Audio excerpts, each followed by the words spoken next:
할렐루야. 하나님께서 오늘 우리에게 은혜 베푸시기를 원합니다.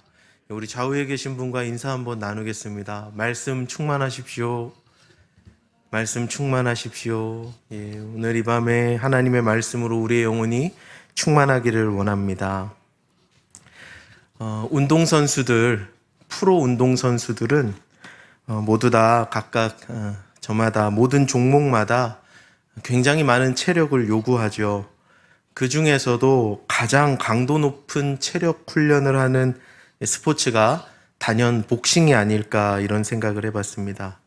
복싱 다 아시죠? 12라운드 동안 죽기 살기로 상대방과 링 위에서 오롯이 내 힘으로 싸워야 하는 그 경기. 그러다 보니까 이 복싱 선수들은 체력 훈련을 극한에 이르기까지 합니다. 사우나에서 문을 잠궈 놓고 줄넘기를 하기도 하고요. 엄청난 체력 훈련을 합니다. 복싱을 보다 보면 종종 다운당하는 선수들 볼 수 있죠. 선수들이 한번 다운을 당하면 다시 일어나는 게 굉장히 어렵다고 합니다. 한번 다운을 당하게 되면 제 아무리 강철 체력이라고 해도 다시 링 위에 서서 경기를 하는 게 굉장히 어렵다고 합니다. 다운 당하기 전보다 몇 배의 힘을 들여야 겨우 싸울 수 있다고 해요. 그도 그럴 것이 이 복싱의 특성상 주로 얼굴 부분을 공격할 수밖에 없는데요. 다운 당하는 순간에 신체에서 이런 일이 일어난다고 합니다. 제가 한번 읽어보겠습니다.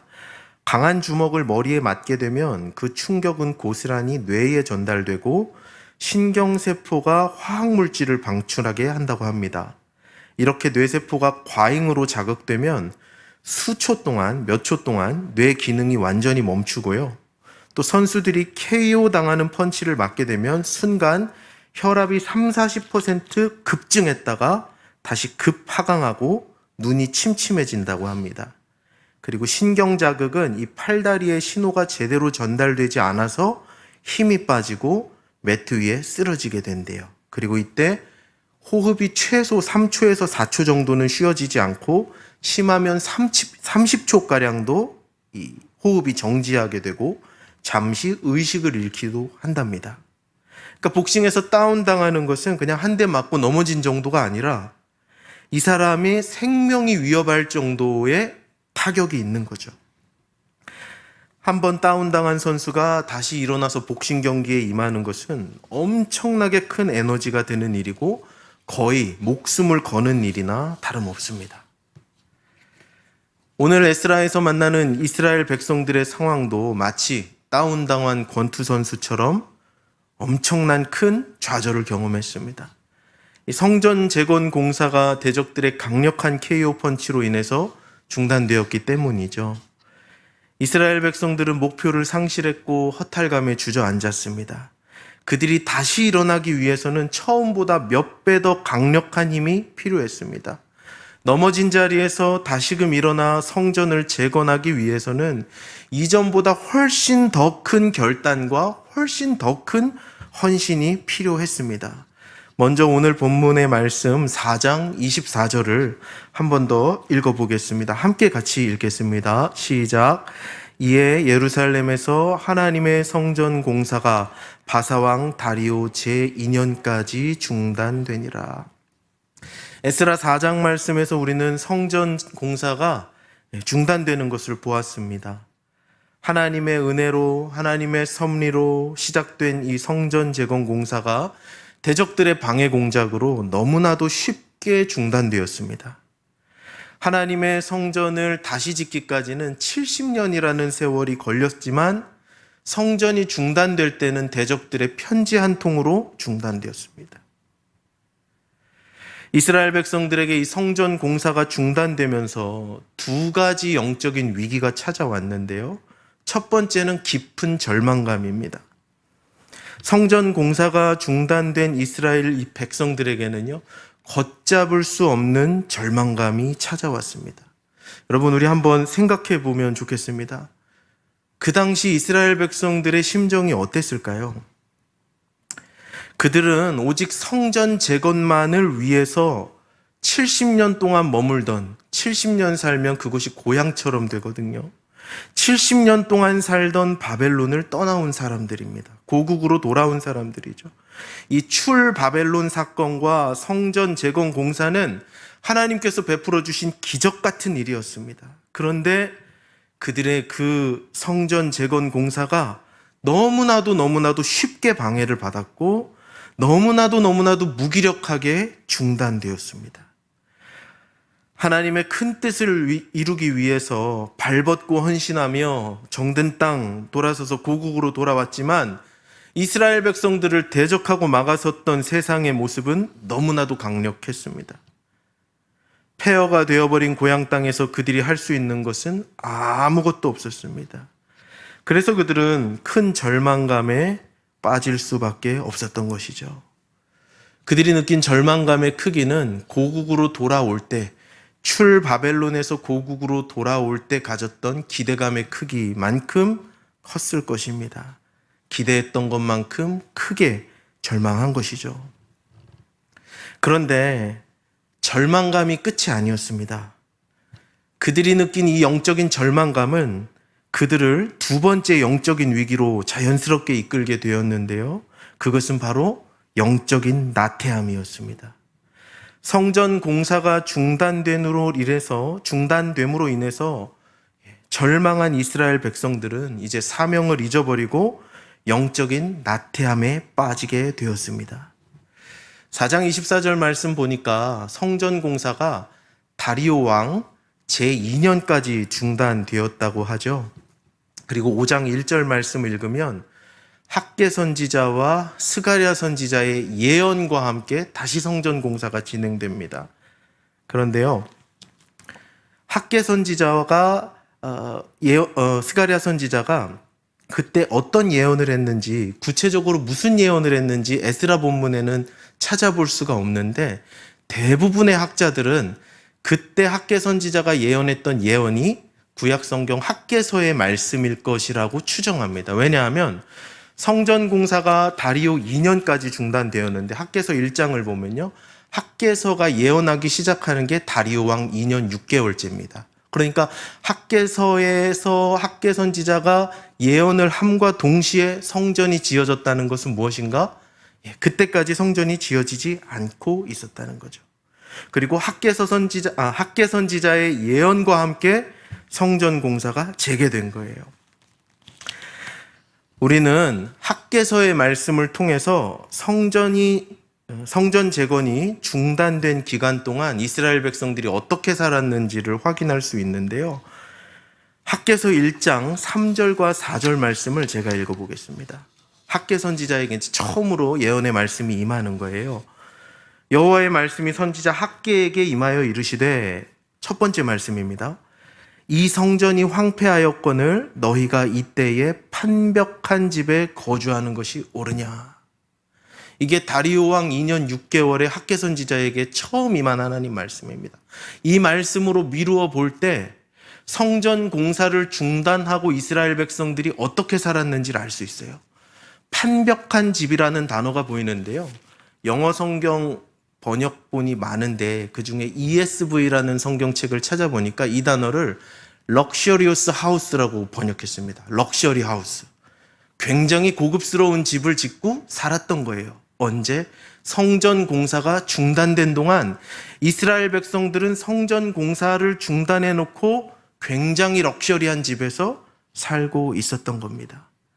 성전 재건의 사명을 따라 고국으로 돌아온 이스라엘 백성들이 사명을 잊어버리고 그저 현실에 안주하면서 살기 시작했던 거죠. 사명을 뒤로하고 현실의 번영을 추구하면서 살았던 겁니다. 사명을 잊어버리니까 너무 편했습니다. 성전 지을 에너지를 자신의 집 짓는 데 사용하니까 내 집이 럭셔리 하우스가 된 거예요. 영적 나태함에 빠진 것이죠. 이렇게 이스라엘 백성들에게는 절망감과 나태함, 두 가지 큰 위기가 찾아왔습니다.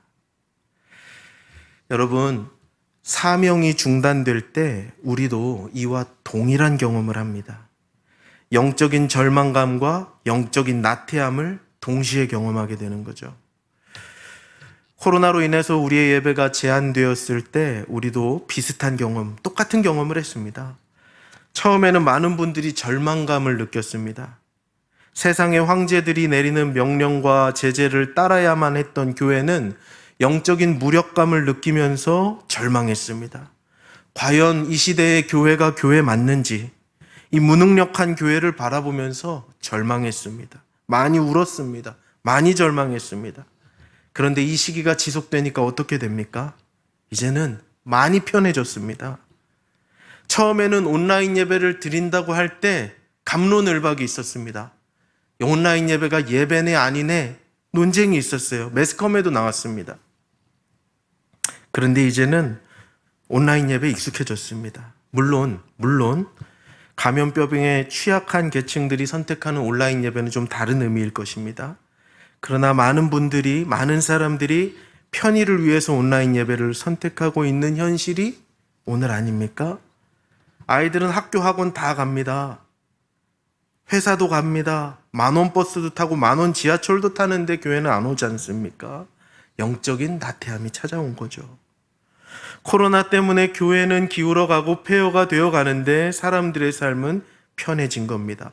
언제 어디서나 작은 핸드폰 하나 있으면 전국의 예배, 온 세계 예배를 다 드릴 수 있는 아주 안락하고 편안한 시대가 된 것이죠. 여러분, 코로나로 인해서 영적인 나태함의 위기, 그 시험은 우리 모두가 경험하는 겁니다. 특정 소수의 문제가 아니라 우리 시대의 문제이고 저와 여러분의 문제이고 우리 모두가 당면한 과제인 것입니다. 또 재밌는 사실이 있죠. 코로나로 교회가 폐허가 되어가는 이 2, 3년 동안 인테리어업이 굉장히 성행했다는 사실 여러분 뉴스를 통해서 많이 들으셨죠. 코로나 때문에 사람들이 회사도 안 가고 집에서 일하고 집에 거주하는 시간이 많으니까 집을 아름답게 꾸미는 거예요. 인테리어 소품들이 불티나게 팔리고요. 인테리어 알려주는 어플리케이션이 또 불티나게 다운로드가 되고요. 사람들이 내가 거주하고 있는 공간에 대한 관심이 굉장히 많아졌습니다. 그래서 인테리어업이 성행했대요. 마치 학개서의 말씀처럼 사람들의 집은 더 럭셔리하게 변했습니다. 더 편안하고 안락한 곳으로, 판벽한 집으로, 럭셔리 하우스로 꾸몄습니다. 이스라엘 백성들이 마주한 영적인 위기가 오늘 우리도 똑같이 마주한 영적 위기입니다. 코로나로 인한 절망감이 나태함으로 변해버린 거죠. 누구도 자유로울 수 없습니다. 저도 마찬가지고 우리 모두의 문제인 것입니다. 에스라 시대의 이스라엘 백성들과 똑같은 현실이 지금 저와 여러분이 살고 있는 시대입니다. 자, 그렇게 영적인 절망감과 나태함에 빠져있던 이스라엘 백성들에게 하나님께서 예언자들을 보내셨습니다. 5장 1절과 2절을 제가 한번 읽어보겠습니다. 선지자들 곧 선지자 학개와 이또의 손자 스가랴가 이스라엘의 하나님 이름으로 유다와 예루살렘에 거주하는 유다 사람들에게 예언하였더니 이에 스알디엘의 아들 스룹바벨과 요사닥의 아들 예수아가 일어나 예루살렘에 있던 하나님의 성전을 다시 건축하기 시작하며 하나님의 선지자들이 함께 있어 그들을 돕더니 5장 1절에 학개와 스가랴 두 사람이 등장하고 있죠. 학개서와 스가랴서의 저자 거기 나오는 그 사람 맞습니다.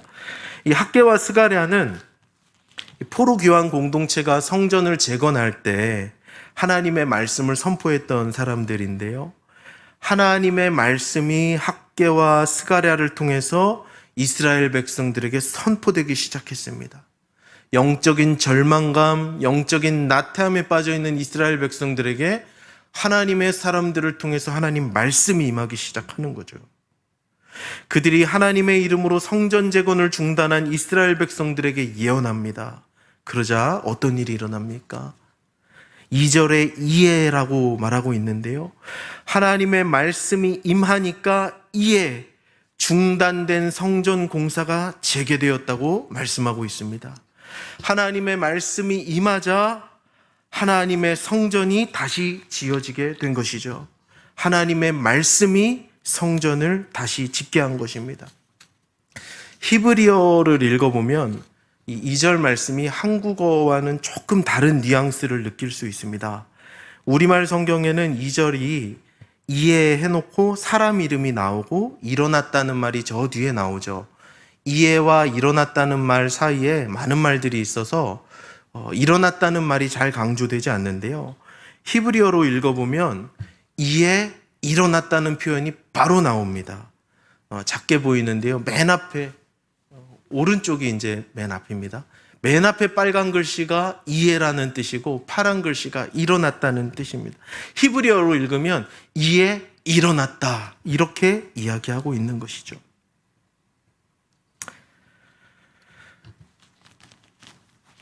하나님의 말씀이 임하니까 그들이 즉각적으로 반응한 겁니다.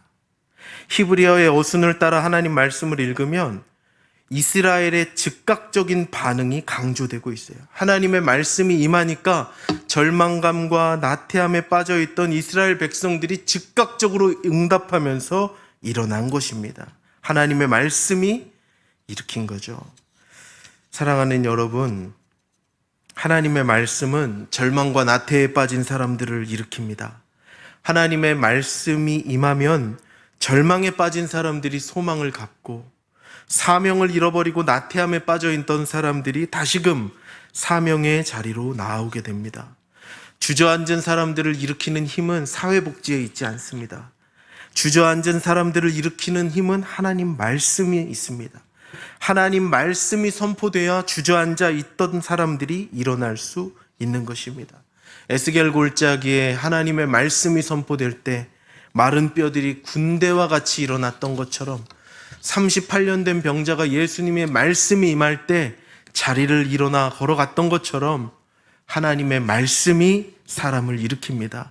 하나님의 말씀이 영적인 절망감과 나태함을 몰아내고 다시금 일어나게 하시는 줄로 믿습니다. 저는 저와 여러분의 삶 가운데 우리를 다시금 일으키시는 하나님의 말씀이 들려지기를 간절히 소망합니다. 절망감과 나태함으로 주저앉아 있는 성도분들이 계시다면 하나님의 말씀이 임하여 그분들을 다시금 사명의 자리로 초대하시는 역사가 있게 되기를 주님의 이름으로 축복합니다. 우리가 1절에서 주목해야 될 표현이 하나 더 있는데요. 아주 중요한 표현입니다. 1절 말씀에 보시면 선지자라는 표현과 예언하다라는 표현이 이렇게 나옵니다. 선지자가 2번 나오고 예언하다가 1번 나오는데요. 우리말 성경에는 선지자는 선지자로 쓰고 예언했다는 이렇게 다르게 썼는데요. 이것도 역시 원문으로 살펴보면 두 단어가 똑같은 말입니다. 그러니까 동사형은 예언하다고 명사는 선지자가 되는데요. 여러분 조금 이상하지 않으세요? 어차피 똑같은 히브리어 나발을 번역했으면 선지자도 예언자로 번역하고 뒤에도 예언하다로 번역을 하면 됐는데 생각 없이 번역한 사람들처럼 왜 앞에는 선지자라고 번역하고 뒤에는 예언자라고 번역했을까요? 말씀을 준비하면서 이 질문이 들었어요. 왜 앞에는 선지자라고 썼고 뒤에는 예언했다라고 썼을까?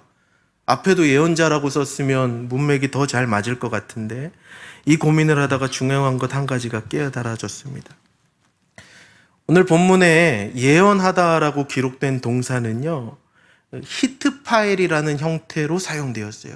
히브리 동사 7가지로 번역될 수 있는데 변화될 수 있는데 히트파엘은 이 동사로 사용되면 가장 강력한 강조의 의미입니다. 또 이 히트파엘로 동사가 사용되면 재귀의 의미를 갖는데 이 재귀는 행위의 동작이 나 자신한테 돌아오는 겁니다. 재귀는 행위의 동작이 나 스스로에게 돌아오는 거예요. 그래서 전도사님들이 히브리어를 공부하실 때 카탈이라는 단어로 공부를 많이 하시는데요. 그 동사로 외우시는데요.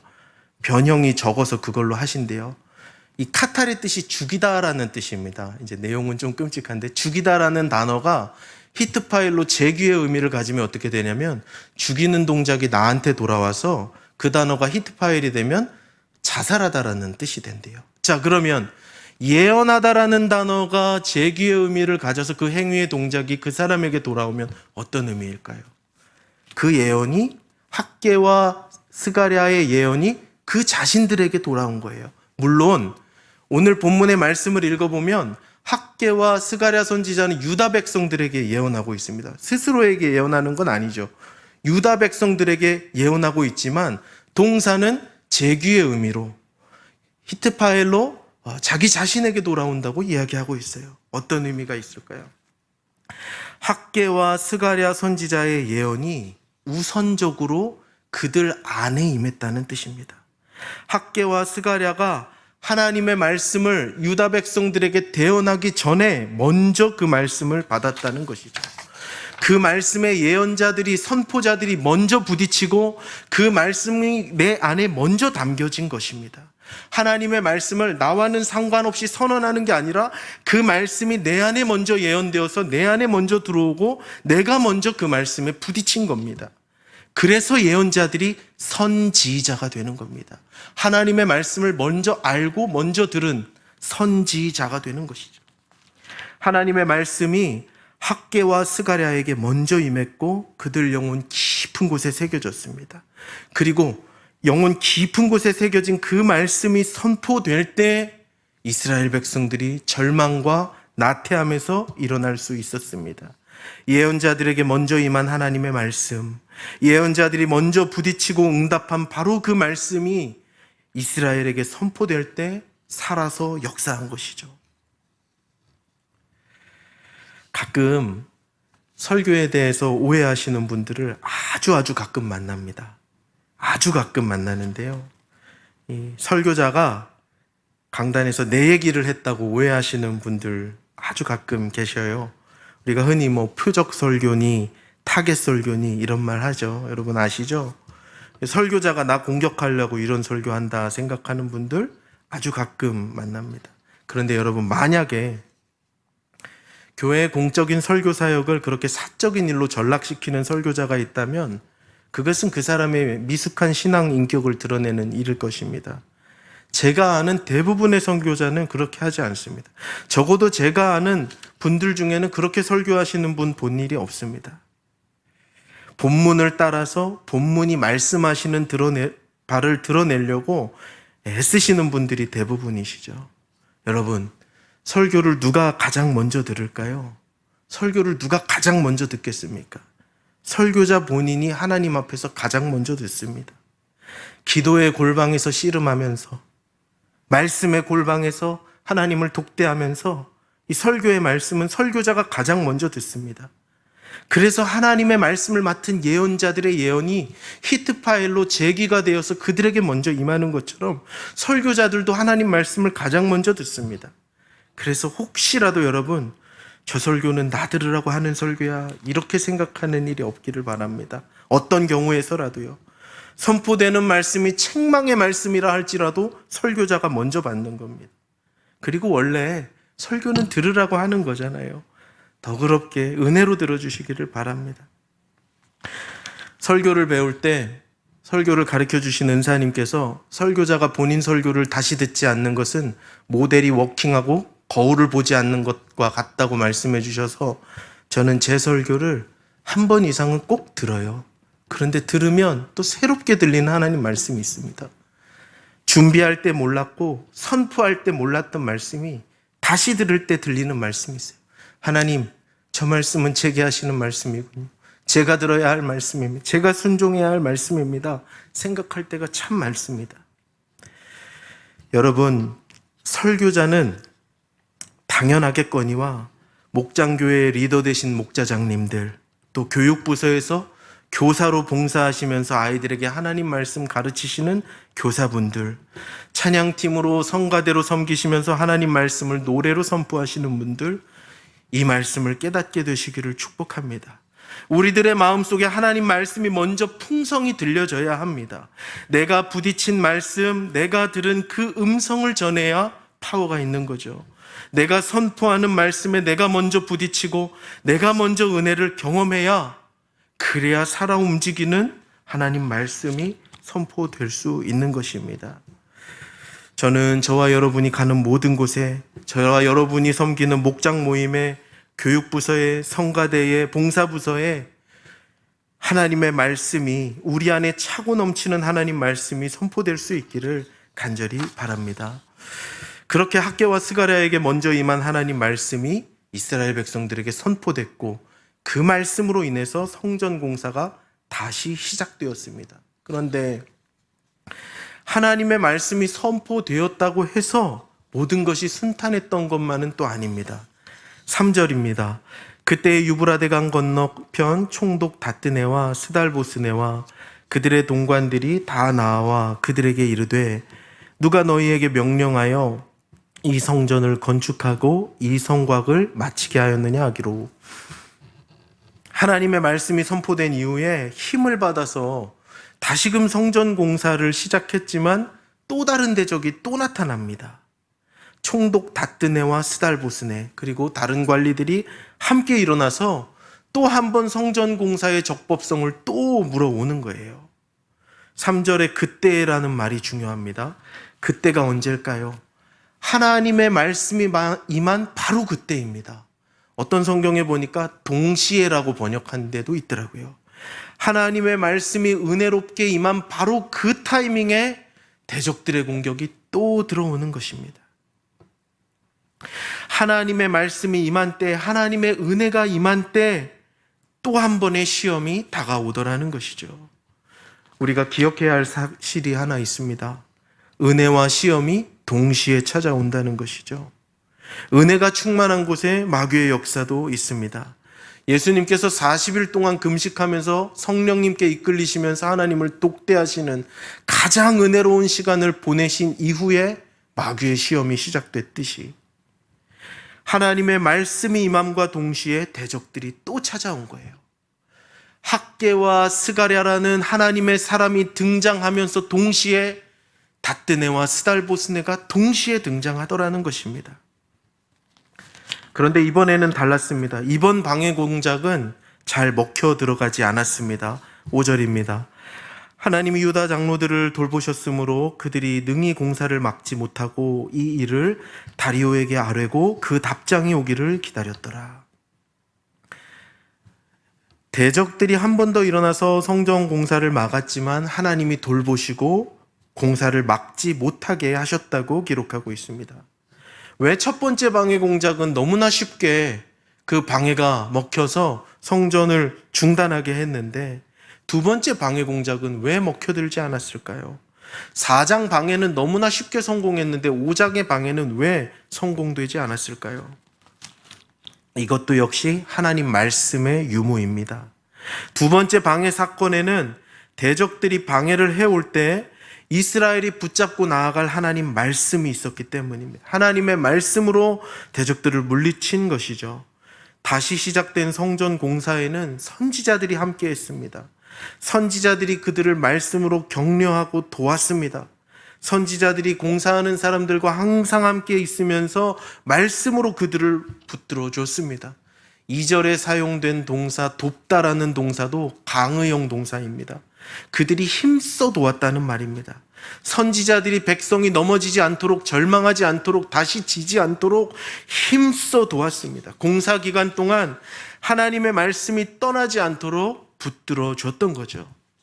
성전이 완공되기까지 학개와 스가랴 선지자가 이스라엘 백성 옆에서 계속해서 말씀으로 도왔습니다.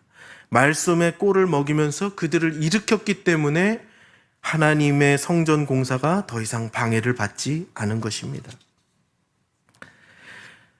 5장 2절에서 성전 공사가 다시 시작되는데요. 5장 2절에서 이 성전 공사가 어디 가서 끝나냐면 6장 15절에 가서 끝납니다. 그래서 5장 2절에서 시작된 성전 공사는 6장 15절 가서 끝나는데요. 재밌는 건 요 성전 공사 바로 앞과 성전 공사 끝나는 바로 앞에 똑같은 이름이 두 번 등장합니다. 다음 슬라이드 보여주시면요. 5장 1절과 6장 14절에 똑같이 등장하는 이름이 있는데 바로 학개와 스가랴의 이름입니다. 5장 1절에 학개와 스가랴의 이름이 등장하고 6장 15절에 성전 공사 끝나기 전에 14절에 학개 스가랴 이름이 한 번 더 등장합니다. 에스라서에서는 학개 스가랴 이름이 딱 두 번밖에 안 나오거든요. 성전 재건하는 공사가 다시 시작될 때 한 번 나오고 끝날 때 한 번 나옵니다. 무슨 뜻이겠습니까? 에스라의 저자가 지금 의도적으로 성전 공사 시작과 끝에 학개와 스가랴 선지자의 이름을 배치하고 있는 거예요. 그러면서 이 공사의 시종이 하나님 말씀과 함께 했다는 것을 강조하고 있는 것입니다. 다시 성전이 지어지기 시작했을 때 하나님 말씀이 떠나지 않고 시종을 함께 했습니다. 처음부터 끝까지 하나님께서 당신의 종들을 보내셔서 당신의 말씀으로 예루살렘 성전 공사를 지키시고 돌봐주신 것이죠. 하나님의 말씀이 성전을 세운 것입니다.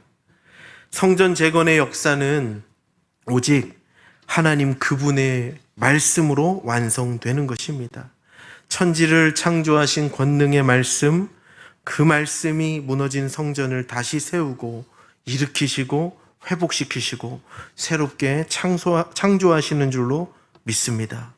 그러므로 여러분, 교회를 영적인 절망감과 영적인 나태함에서 다시 일으키길 원한다면 무엇보다도 먼저 내 속에 하나님 말씀을 채워야 합니다. 내가 먼저 하나님의 말씀에 깊이 부딪혀야 됩니다. 강단에서 선포되는 하나님 말씀에 내가 먼저 은혜를 받고 그 말씀에 내가 먼저 부딪혀야 합니다. 내가 은혜 받은 그 말씀을 내가 있는 곳에 가서 선포하고 나눠야 합니다. 내가 섬기는 목장과 내가 섬기는 부서와 내가 섬기는 봉사처에서 은혜 받은 이들이 나누는 하나님의 말씀으로 인해서 내 옆에 절망하고 나태해져서 앉아있던 또 다른 이스라엘 백성들이 일어나게 될 줄로 믿습니다. 내가 하는 것이 아니라 내 속에서 역사하고 계시는 하나님의 말씀이 그 일을 이루실 줄로 믿습니다. 사랑하는 여러분, 하나님의 말씀을 우리 심령 속에 가득 채울 수 있기를 바랍니다.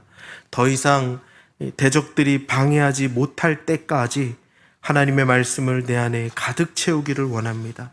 더 이상 대적들이 성전 재건의 역사를 흔들어 놓지 못할 때까지 하나님 말씀을 붙들고 나아가는 우리 교회가 될 수 있기를 간절히 원합니다.